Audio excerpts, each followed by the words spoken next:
It's Beer O'Clock, and this is the Beer O'Clock Show, where not every week we drink a shitload of homebrew, but this week we do. It's our Homebrew Special.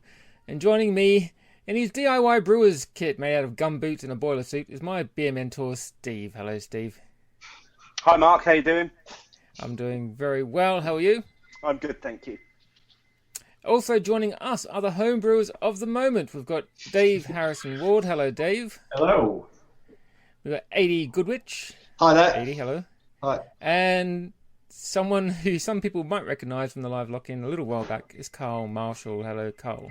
Hello.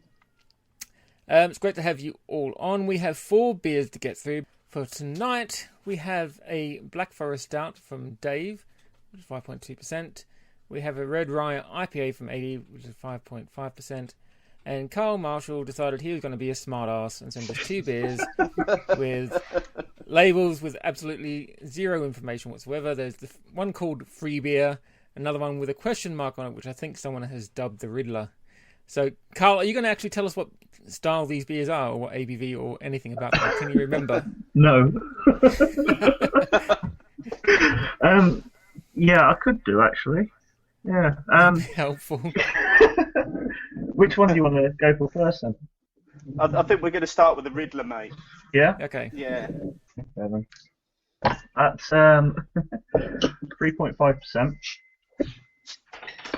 And basically, I put the question mark on it because I got a load of hops from one of my friends who grows them, and we don't know what hops they are.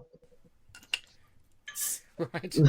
Okay, so this could be anything then. This is Pretty just randomly hopped beer. Does it Yeah. have any particular sort of style?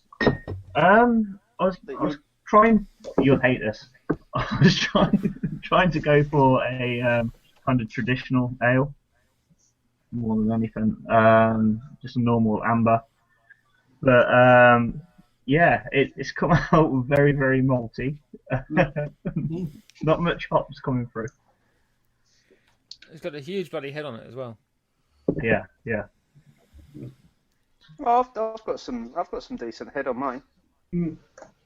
Yeah, I've got a huge fucking head on mine. Look at that. See, I poured mine properly. Look at that. Well, I was worried that this is going to be one of the ones that explodes all over my computer. So I Nah. kind of tipped it quickly into the glass, maybe a little too quickly. So I had problems with the boiler as well. So it never really. You're really selling it, mate. Worst beer ever. So I think that's probably down to the lack of hops and the more malty taste. But not knowing what alpha acids the hops were as well, it took a bit of a gamble. So basically, I added hops every 10 minutes, the same amount, just to see what happens. And obviously, nothing much has happened. So I don't know what anyone else thinks, or can they get like any hops from it at all? Or... Yeah, it's quite fresh. I'll give it that. Yeah, quite. Yeah, It's got a lovely aroma to it. yeah. The aroma is really good on it, and yeah, it's got a very fresh, clean, cleansing taste to it. No, I like it. It's kind of got an American malty sort of backbone to it. Another thing that I did differently as well, which I don't normally use, I used dried yeast. I normally use liquid yeast. Have no reason at all why I decided to do that, other than I thought let's try and do everything completely different. So yeah, it's come out quite strange, but it's drinkable. I think that's something that you should take away from home brewing as well. Like, no matter what beer you make, You got to be able to drink it. yeah. That's Okay. the whole intention, isn't it, of home brewing, to save yourself a few quid by brewing your own beer. Yeah.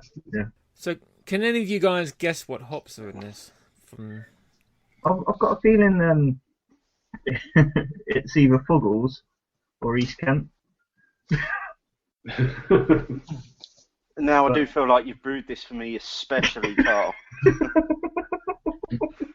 all it actually needed to be was a saison brewed with those hops, and I would have been all over it. It would have been my perfect beer. So, Carl, something we normally do on this Homebrew Special is quiz the homebrewers on how they got their start. So, Okay. Carl, how did you get your start? Like right from the beginning. Oh, however far back you want to go. Oh god. When did you start getting serious about your homebrew? I actually brought a Cooper's kit. Originally, about 3.5 years ago now, if I remember right. And then just did my first one, and it was horrible. So I looked into it a little bit more, added more hops, like just completely added loads of different hops to it. And I thought that was a bit bad.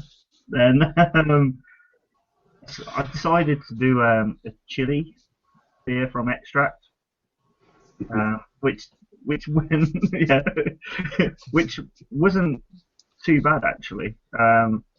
It was the chili came through all right, but I think the lack of control during the extract beers made me want to progress onto all grain a little bit more and have a lot more control of actually what I was doing with the beer, with the brew. And then from then on, it's just pretty much experimenting. I like making random, strange beers, really. There's Steve's tasted a couple of them already, but I don't like being the same. I don't. Even though I enjoy going out and having a beer, I think the main thing about home brewing to me was creating something different that I couldn't get in the shop or have at the pub. I think that's what kind of led me on to keep doing it and keep doing it. Really.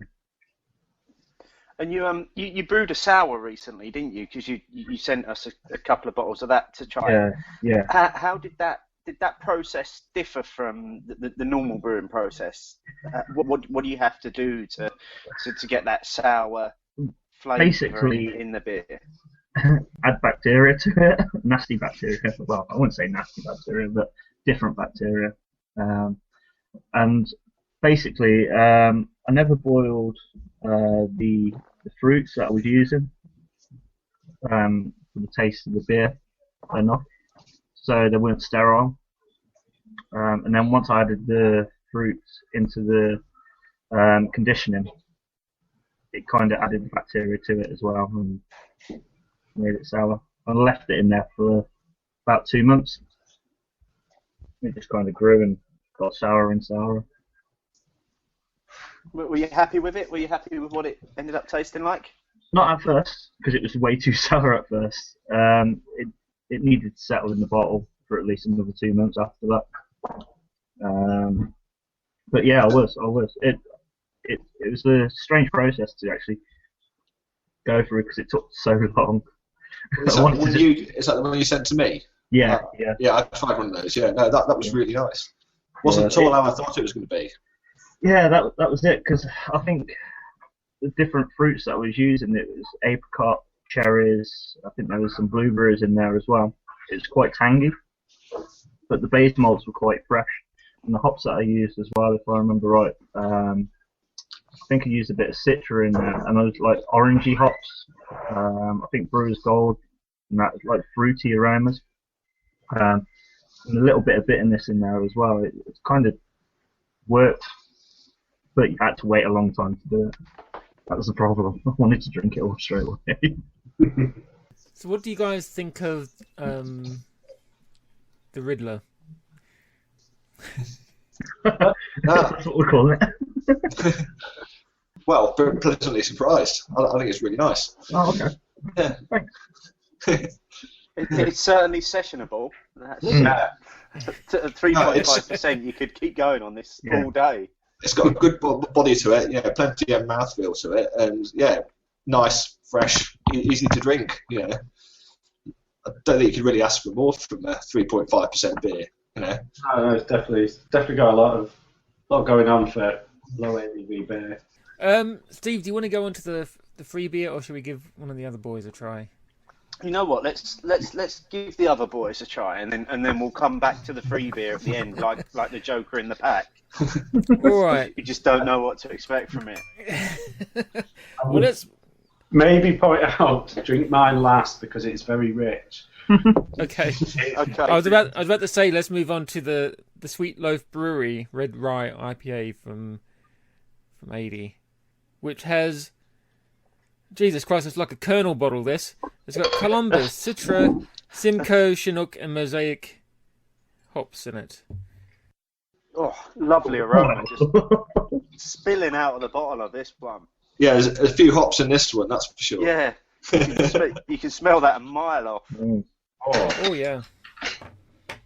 Oh, that's lovely. It's like a packet of opal fruit. Oh yeah.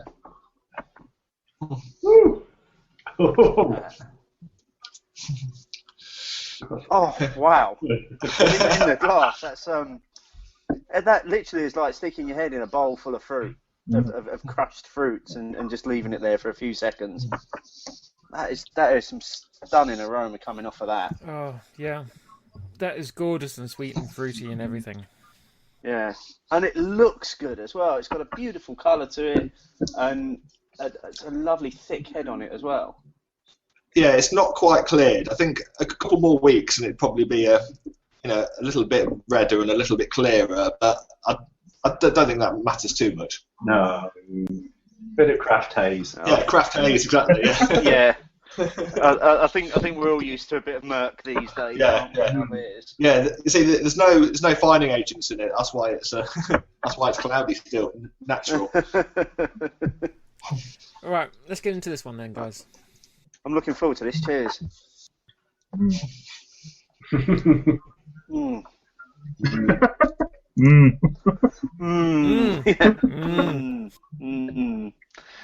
So now, if any of you guys actually listened to the show before, Mark normally cuts out all the beer sex noises, so you don't normally get to hear those in the show. I'm guessing now I've said that, what he'll do is he'll leave this whole bit in this week.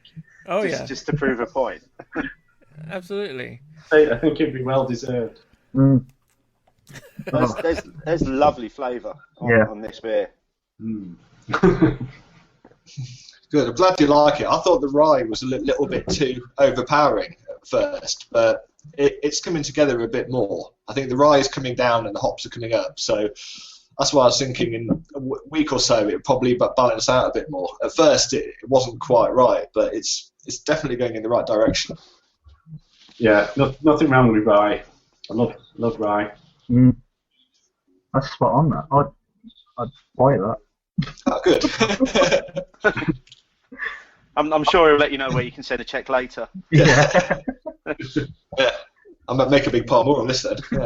Yeah. So was this late hop editions? Well, have you read the Port 66 blog on late hopping? Well, the hop stand. There were no hops added in the actual boil on this.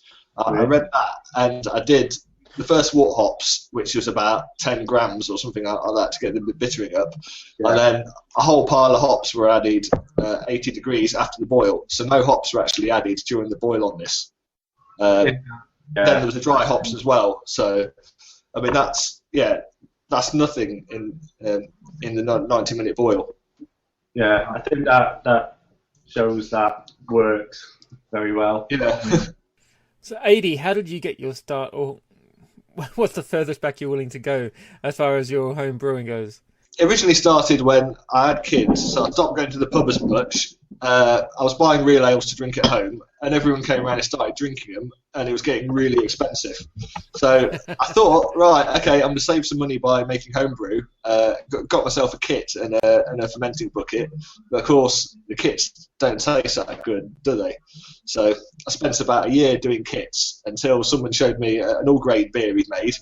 And then that was it. I had to go all grain. It was the only way. So I spent about 2 years doing all grain, And it started off as a money-saving thing, but as you know, you end up spending more and more on kit, more and more on stuff, and then you end up sort of it all gets a bit out of hand, doesn't it, really? Tell me about it. Yeah, I've heard it described on Twitter as it's a bit of a homebrew arms race, isn't it? Yeah. Look at his big shiny kit. Yeah, I've got to get some of that. I've got to have a hop rocket or a hop torpedo or whatever the latest must-have hop device is. So an expensive hobby then, homebrewing. Yeah, I think if you stayed in and drank homebrew all the time and didn't go to the pub eventually, I think you'd probably be financially better off. But it's a long-term investment, definitely. Yeah. So what's your favourite beer that you've brewed, Ady? I've done a couple of ryes. I've really enjoyed them. I did a dipper that works out quite well. But I did my first black IPA a couple of months ago, and that worked out completely spot on. I originally started trying to do, it was going to be a bit like Beavertown Black Betty. That was the benchmark IPA I was aiming for. And it wasn't that different, actually. It ended up a bit stronger and a bit hoppier, which I can't really argue with. But the beers I normally brew, hoppy, black IPAs, that's my sort of comfort zone, really. So that's what I'm going to continue brewing, really. I think you're probably what I'd be if I homebrewed. I'd only ever brew IPAs. I wouldn't ever do anything else. Although I have done a saison recently that worked quite well. You'll be pleased to know. Talk to me about saisons. There'd be a hop shortage in the southeast if Steve did. So does brewing with rye bring any different challenges to it than without? If you add too much rye, you can get stuck mash, which it sets like concrete, apparently. But I did this in a different style. This was done on my old kit, which was brewed in a bag. So if you ever do a rye beer, do a brew in a bag, because it's what they do a lot in America, and it's easier to avoid a stuck mash because you've got a lot more liquid and you can pick the bag out, squeeze it. So it saves a lot of hassle. Yeah, I actually did get a stuck mash brew in the bag. Really? Clogged the bag up. Nothing was coming out and nothing was going in.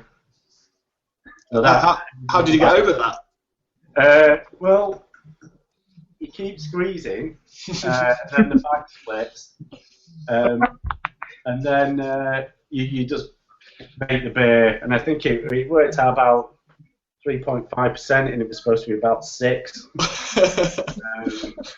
So it turned out okay. Yeah. But I think this was the last beer on my old kit where the element melted on the boiler. So that's what sort of this is a final beer on that. It's just completely dead. So I've had to sort of invest in new kit. But it didn't quite go. I mean, it cut out about 10 minutes before the end. So it just got there, made the beer, and then just completely died. So yeah. Yeah, but this was the 90-minute oil, wasn't it, that you were doing? Yeah. I think it got to about 17 minutes, I think, and then that was it. At least it cut out later on and not 10 minutes. Yeah. I don't think it suffered too bad for it. So what do you guys think of the red rye IPA from Ady? I love the aroma. The aroma's amazing. I really like it. It's one of the best smelling beers that I think I've ever had in a glass. Wow, really? Thank you. It's great. It's got this great big fruity sherbetness to it that just jumps out of the glass at you and just drags you into it. Yeah, well, that's a hop stand. Yeah, I definitely recommend the hop stand then. Yeah. And the flavours are lovely as well. Yeah, I'm really enjoying it. I'm just It's a beer that I would want to enjoy over a much longer period than I am being forced to right now. That's for sure. It's one that I really would want to take my time over rather than just guzzling it like I am at the moment, because I don't think that's doing it justice. Well, I've got a few left. I'll send you another one. Another couple if you want. I'll make sure Mark gets one. Okay. I could smell this beer all night. I'll tell you what.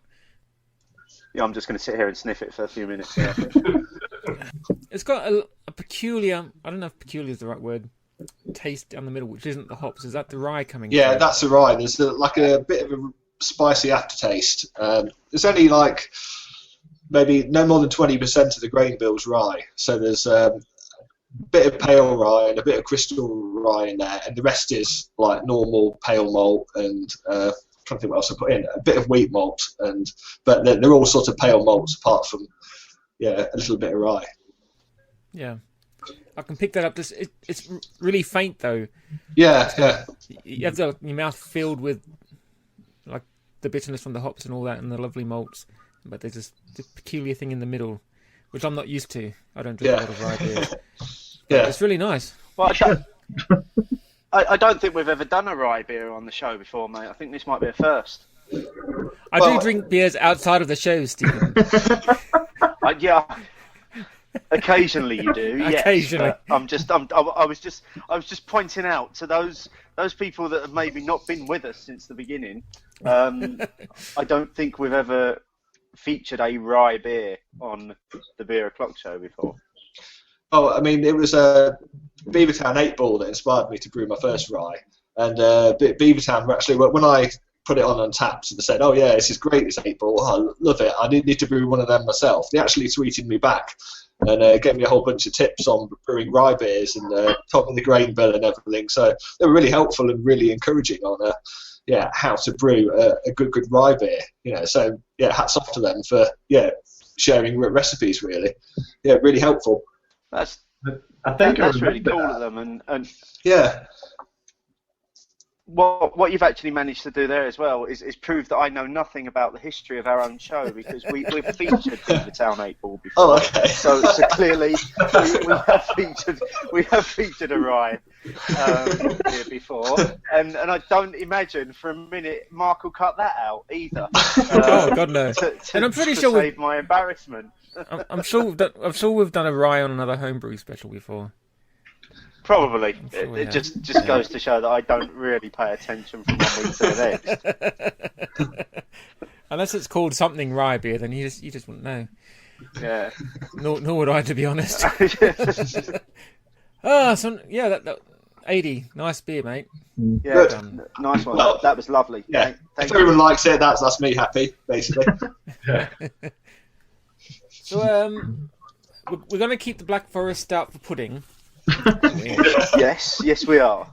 It had to be for pudding, definitely. Yeah. So let's move on to Smart Arse's other beer, which again he hasn't labelled. Yeah, it is. He hasn't labelled with anything except for free beer, which technically it is. It is free beer. Yeah, I'll watch out for this. Oops. Someone's away. Hang on, it's gone. I was just about to sit here and say no, it's fine, and it's just erupted.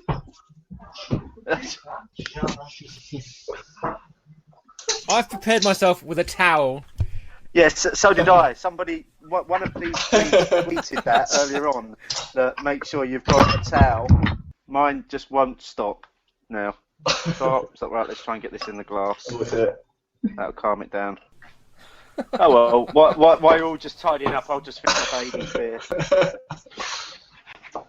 Ady, you say if we'd left this a couple more weeks, it would have been more the sort of red colour that you were looking for? I think it'd clear a bit. I've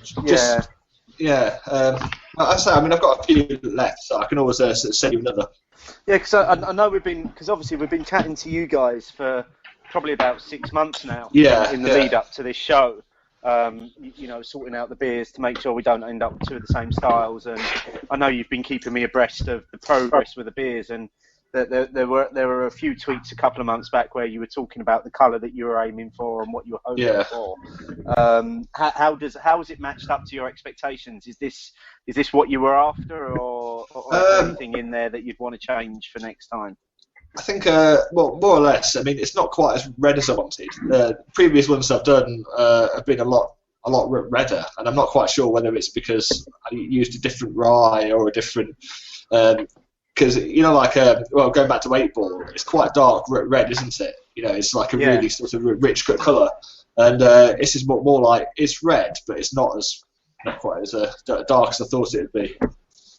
So I think that's a choice of grain, though. I think we say this because this is our third venture into a homebrew show now, and we've said this every time, that it still amazes me that you guys produce beer of this quality pretty much in your kitchen, which just blows me away, because I've said time and time again, I still believe beer is magic, that it just appears in the bottle or the glass and it tastes fantastic, and I don't ever really understand what goes on in the background, and hats off to all three of you, and just again to express our appreciation for you doing these beers and agreeing to come on the show. I just think it's great what you're able to produce at home, because these are beers that I again, and I've said this before, I would happily pay good money for these beers if I saw them in a bar. Maybe not Carl's. Right. What the people listening at home weren't able to see is people scrambling for cover as we opened up the bottle of free beer, as it literally exploded across multiple desks. I mean, I saw Dave quickly vacate his to get it away from whatever he didn't want to spill beer all over. I had much trouble getting mine into the bottle even, but I managed it, and we're here. We're here. And I mean, rye for adding so little gives a whole new flavoured dimension. And if you like the taste, then it's worth adding, and it goes well with big hops, which is the main advantage of it, really.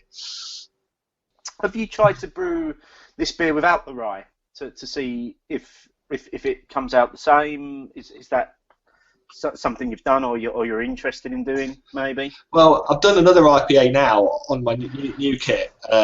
That is brewed in a pretty much similar style, slightly different hops, but it hasn't got rye in it. So interesting to see how that turns out. It's going to be a bit more of a sort of Jaipur grain bill, but again, it is done in the same way with a massive amount of hops at the end after the boil, rather than adding them during the boil. So. Hopefully a lot fresher hops, a lot more hop flavour. Again, that'll be ready in about 2 or 3 weeks. And how often do you brew? I personally probably brew about once a month. Try to brew once a month. I mean, there's still a lot of buying beers from the shops, obviously, but it's good to have. Like a good 40 pints of beer, sort of, available to. Just in reserve. Yeah, I give a lot of it out, but and people come around and share it with. But it's good to have a steady supply of it always on the go, and it's good if you've got a few backed up, so you can sort of say, you've got like four different beers available, especially over Christmas, of course. Yeah. So while we're waiting for Carl to come back, what do you guys think this beer style, ABV or whatever it is? Take a guess. I'm. Go on. I'll let someone else go. I reckon it's about 5 or 6. I think it's probably the strongest beer yet. I think it's a saison, or it's an attempt at a Berliner Weiss. Yeah, that's what I was going to say. Looking at the colour of it, and the fizz that's in it, I would go for the Berliner Weiss, actually. He's back now, so look, he can tell us. We're just trying to guess what style of beer this is, and I think the consensus is that it's a Berliner Weiss. Kind of, yeah. I use a lot of Pilsner. in there as well, which probably is giving that kind of adding to that taste really. It's I don't know what start to be honest with you. You've brewed something you've got no idea what it is. Exactly. Have you got any idea what the ABV is? It's 2%. 2%. 2%. Really? Really? Why did you send us beer without hardly any alcohol in it? Because I knew you had to drink them really quick. Okay, you're trying to do us a favour then. Yeah. I literally have no point of reference with this beer. Good. Right now, I'm kind of wishing we had Justin on with us tonight as well to give us his thoughts from his master palate as to what might be going on in this. Well, we've got another couple here. Dave and Ady, what do you think of this, and what can you pick out from it? I've not actually got any. Oh, have you not? It's covered in it.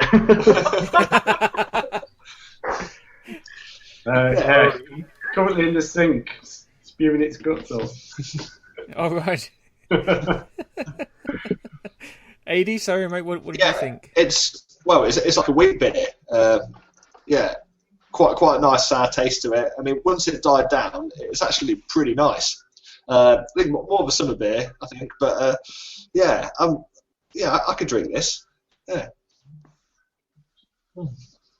It's got a really strange aroma to it that I just can't place.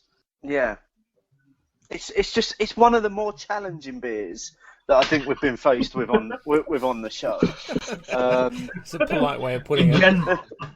Yeah, just ever. Yes, I don't know. Yeah. Would it surprise you that I've used British ale yeast? Really? No. Yeah, Nothing would surprise me, Carl. I think it would actually, because Yeah.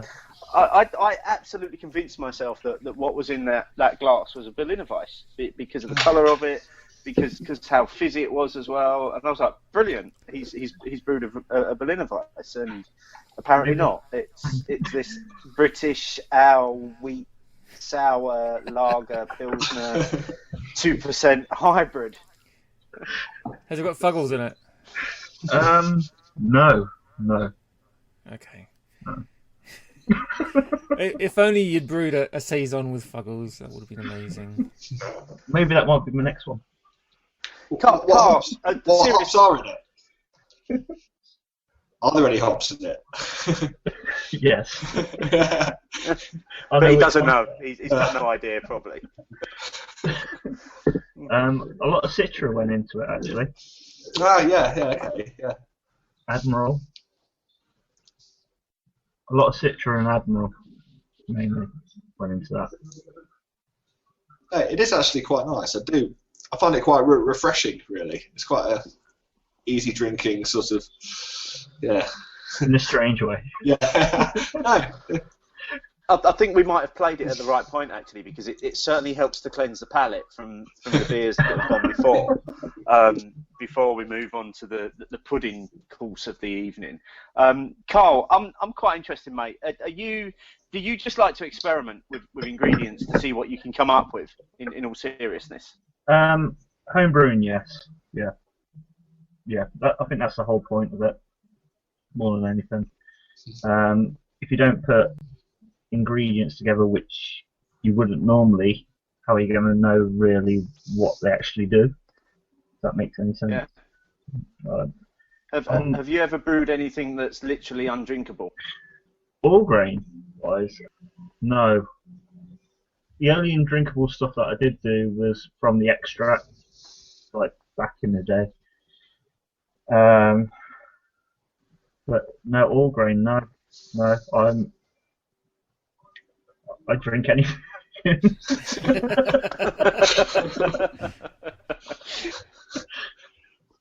think that's probably the best. Please remember to drink responsibly. Yeah. 2% beers. 2% beers. 2% beers are the way forward. I've done. I did a. What was it? A 2.5% stout. Earlier this year as well, which turned out quite well. To be honest with you, it was quite had quite a lot of body, considering it was only 2.5% as well.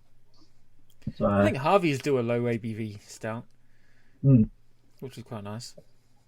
I think it's good. I think it's nice to be able to drink a stout, but it be light at the same time. And normally low ABV beers tend to be quite light rather than really, really heavy. And I think you feel you're getting a bit more for your money with a stout, regardless of the ABV. Yeah. Or dark beers in general. Or shall we see? Shall we move on to dessert, gentlemen? Yep, time for pudding. Right. Okay, so the final beer of the evening is the Black Forest Stout from Mac Brew Company, aka Dave Harrison Ward, which is a 5.2% ABV. It's going everywhere again. You got me back. You got me back. Now this has come in a plastic bottle, very strangely. Yeah, that threw me as well when it arrived. It does with everyone. But it's good if you're sending stuff out. Just makes it a little bit lighter, and also you can tell when it's carved up by giving it a squeeze. You can tell when it's what? Sorry. Carbonation. Oh, I see. Carbonation in. You can just Oh, I squeeze see. That's a really good idea. So how can you tell when you give it a squeeze? There's a bounce back, and that's when you know it's No, bubbling. you've got rock solid and you think it's glass. Oh, right. Well, this is settled in with a huge bloody head. It's lovely and dark.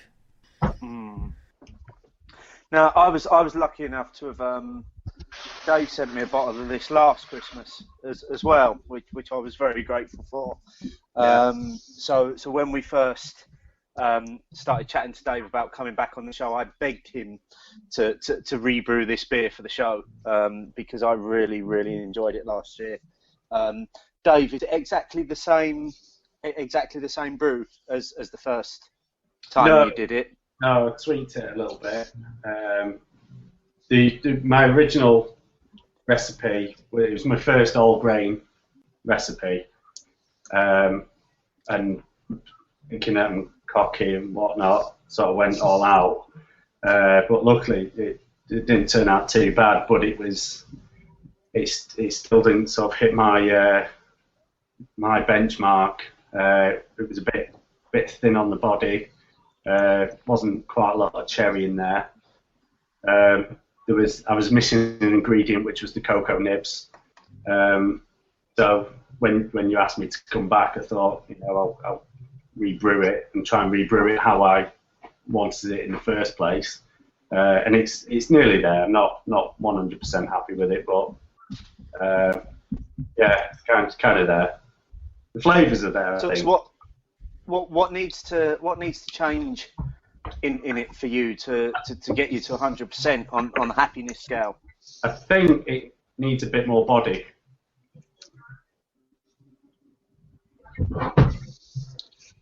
I think it's fine. I think the body's fine pretty good. Yeah. Yeah.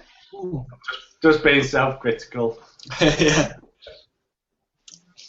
Is that something that, and I'll open this up to all three of you, as homebrewers, do you find yourself being really, really overly self-critical? Oh, definitely. Yeah. Yes and no.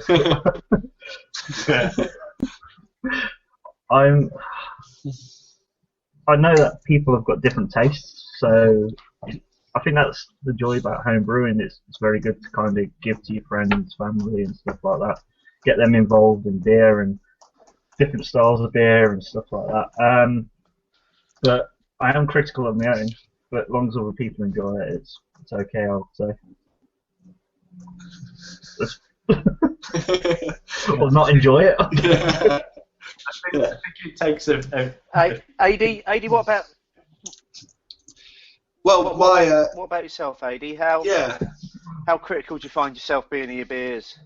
Oh, quite critical, because my rye IPA that I handed out to a few people the other week, it got a bit of a mixed response. And my brother-in-law who got me into brewing, he said, "Oh, it tastes like celery."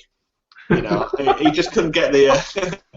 He was like, I'm not too sure about that. And he said, yeah, the whole rye and mosaic hop combo. You know, he was like, I'm not sure whether that works. So I already sent him off by that point. So I'm thinking, oh no, is this going to be okay? But another mate's tried some, and he's like, no, that's good. And he came back for more bottles. So I was pretty confident that yeah, at least somebody would like it. So again, it's sort of it's different opinions. Some people like hoppy beers, some people like stouts, you know. But yeah, you do sort of think, oh, have I got this right, you know? But yeah, it varies, doesn't it? And how much of each brew that you do you give away for people to give feedback on? Do you generally tend to keep a lot to yourselves, just for your drinking purposes, and then give a small percentage away, or is it more half and half? How do you or a quarter, seek that feedback? maybe. Probably give away about Probably I'd say the same, about 20-30% I keep for myself. All the rest I give away. Oh really? So, Don't like my own beer.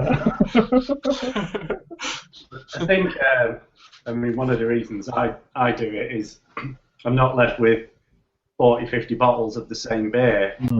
Yeah. The home brewers, so end up with like a nice little stash of beer. And Dave, you're involved in a homebrew club, aren't you? Yes, I believe. Yeah, with because because I was going to say we had Graham on a few weeks ago who mentioned that you guys know each other and are part of the same club. Yeah. How useful is that sort of environment for you to get feedback from other home brewers? It's brilliant. It's one of the things I sort of set out to do this year was I was going to enter some competitions. And literally, when I started brewing, I sent a couple of beers out to you and Jim at Beers Manchester, and I was really nervous to see what people thought of them. And then after that, I thought, you know what, I'll enter a competition. So I entered the Thornbridge competition, but obviously didn't win. And then I realised that I might as well just take my beers to the guys at the club, and you get some decent feedback off them. And it's a good group. We have a few core members that have been there since the beginning, Graham being one of them. And we have guys coming over from the Manchester Homebrew Club every now and again. Yeah, it's invaluable, I'd say. It's good in a way that you get decent feedback, but also sort of just sharing knowledge and even kit. You know, people upgrade the kit, and then other people get hand-me-downs. You know, there was a couple of guys who were doing the kits, and once you start doing all grain, you like kits, just you can spot them a mile off when you taste them. So you kind of try and get these people onto all grain as quickly as possible. So by throwing your old kit out. Can I ask you a question about homebrew clubs? Actually, like, have you found that there's loads more people coming to them now, like over the past year or so? Or no, the first one we did, loads of people turned up. And then the one after, it was just the 4 core members again. It was really weird. And we get people who sort of drop in and out. I mean, we've had a guy turning up he's sort of doing a bit of beer brewing, but he does like rice wine as well. Which I sort of quite interested. He's kind of got his sort of interest peaked at brewing some of that. But yeah, it depends. It depends if there's football on the telly or something like that, because it's on a Tuesday night, so it can literally be 5 of us there, or we could have 10 people turn up. And do you meet up with any other home brewing clubs around the UK then, or? We're trying to meet up with the Manchester guys. They've got a sort of night out planned in a couple of weeks, so we'll meet up with them. But a couple of their guys come over. They live just over the hills from us, so they're halfway between Manchester and here, so they kind of alternate between groups. And where is it that you meet up and stuff? It's Macclesfield in the Red Willow Bar. Okay. So yeah, Whenever I'm up there, I might pop in there. yeah, Red Willow is amazing. Macclesfield's a really good beer town.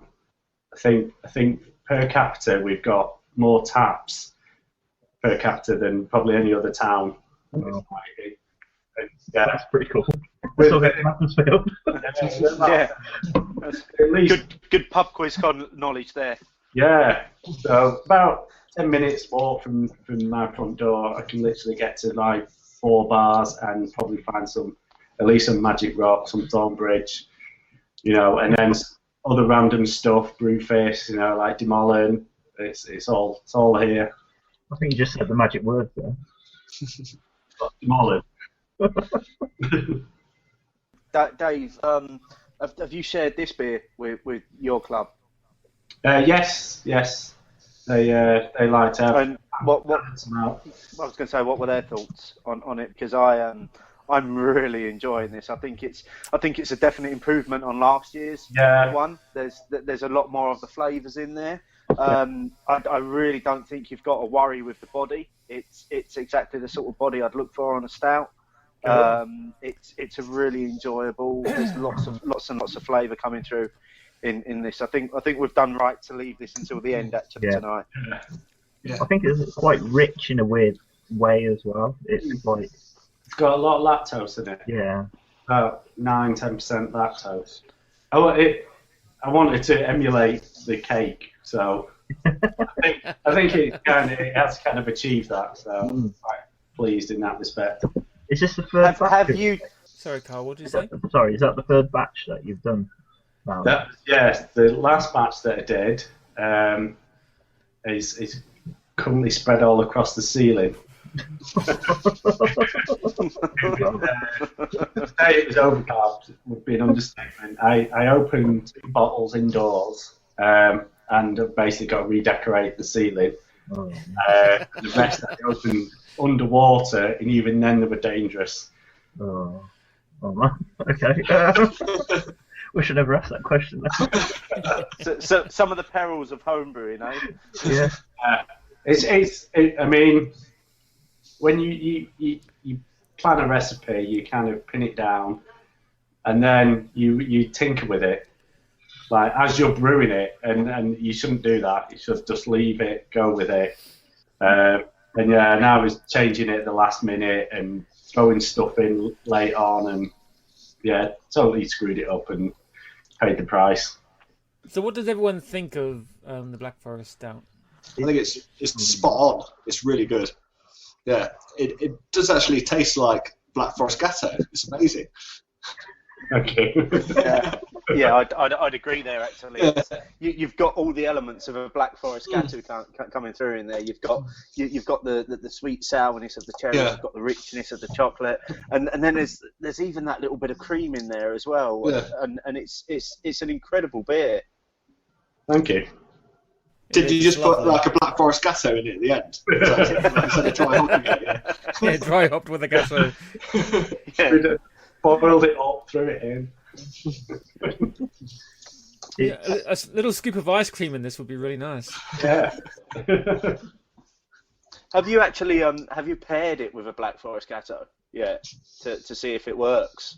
No, not yet. Well, I think pairing foods together that taste alike probably goes against food pairing. So, but yeah, it's funny because I think sometimes it tastes like cherry Coke.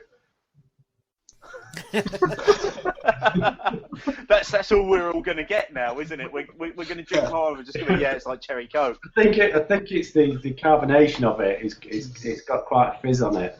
No, it's not cherry Coke. It's No. actually nice.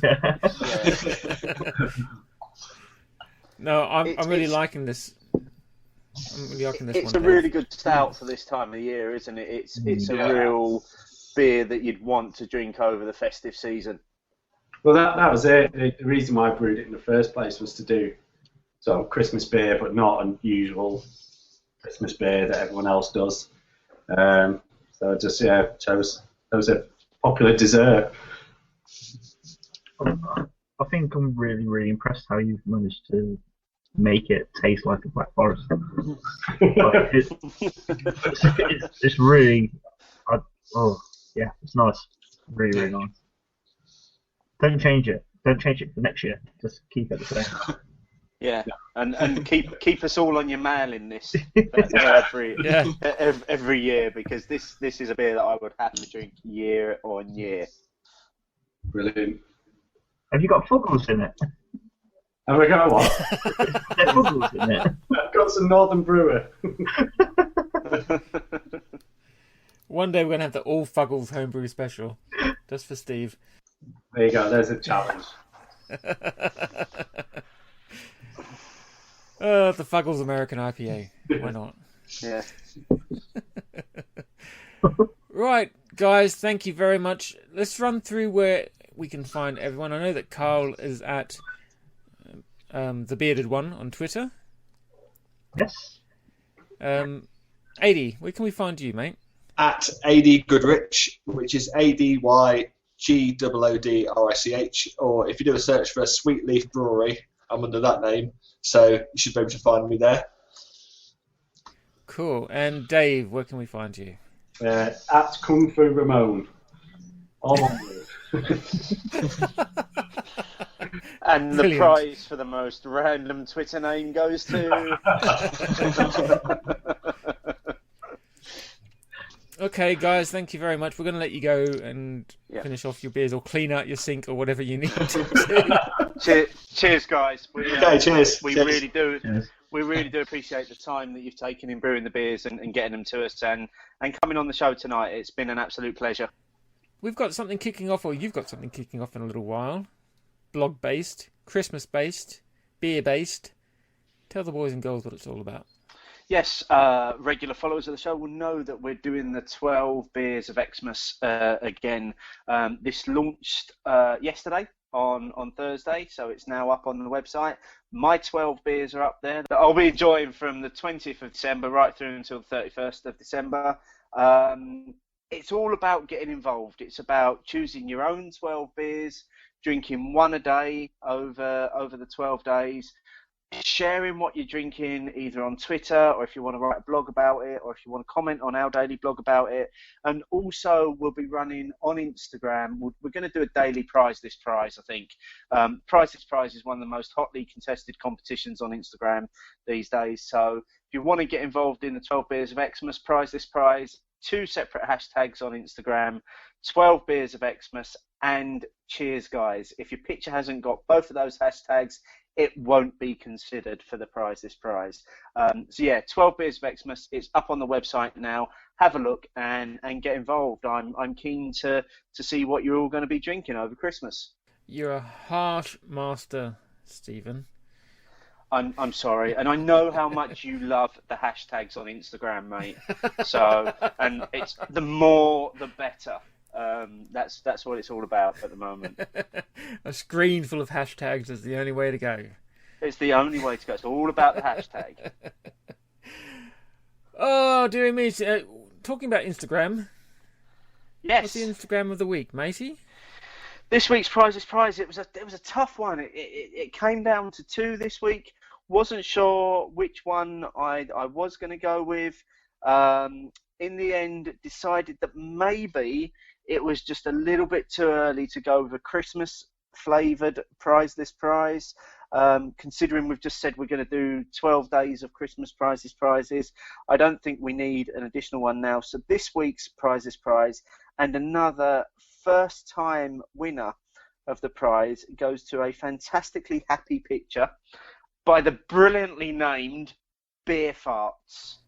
That's beer _ farts, also known as Tom Delcourt.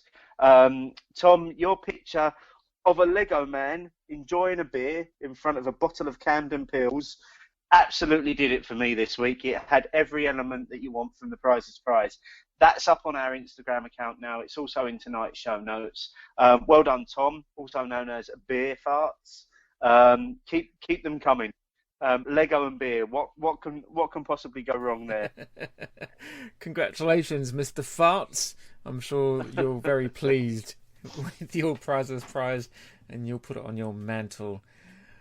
Right, you can find us online at beeroclockshow.co.uk and on Twitter at beeroclockshow, on Instagram at beeroclockshow, and on Untapped at beeroclockshow. Steve, I'm on Untapped at Roku Beer, and I'm on Roku, and I'm on Twitter at Roku Beer. Got there in the end. The Beer O'Clock Show is proud to be supported by Ales by Mail, your premier destination for bottled real ales delivered directly to your door. Visit alesbymail.co.uk and use the discount code BOCS10 for 10% off their entire beery range. Now, this is the penultimate show for this season, and next week we have a very special one. We do, but before we get to that, there's a couple more things I want to say. Just to wrap up tonight's Homebrew Special, this is going to really please Mark, and it might get him to start acknowledging that Andy Parker exists again. Those regular listeners of the show will know that Mark has been campaigning Andy since he last appeared on the show, actually, which was August. No, it was further back than that. It was way back at the beginning of season 4. Andy appeared on the show, and Mark challenged Andy to brew a Tutti Frutti Saison. I wasn't entirely happy with that challenge, so I kind of stuck my oar in as well. And when I met up with Andy at Indie Man, Andy and I had a discussion about brewing 2 beers, one called Tutti and the other called Fruity, which Andy has done now. So Tutti, I think, is going to be the Saison that Mark wanted. It's going to be the Tutti Frutti Saison full of fruits. Fruity is going to be an American Pale Ale, which is going to be hopped to within an inch of its life. Essentially, what Andy's done has brewed 2 separate beers using the same base ingredients, but with different yeasts. So those beers are going to be ready soon, and they're going to be making their way to us. And what we're going to do is we're going to record a show with Andy where we review those beers. And that'll be coming out in season 6 as well. And Andy is going to supply us with a few extra bottles of the Tutti Frutti beers, which we're going to send out to a few people as well. So as a bit of a thank you to regular listeners, people that really engage with us on Twitter, those that have a bit of fun with us on Instagram, you guys will be getting a bottle of Tutti and Frutti in the post at some point, so you can actually drink along.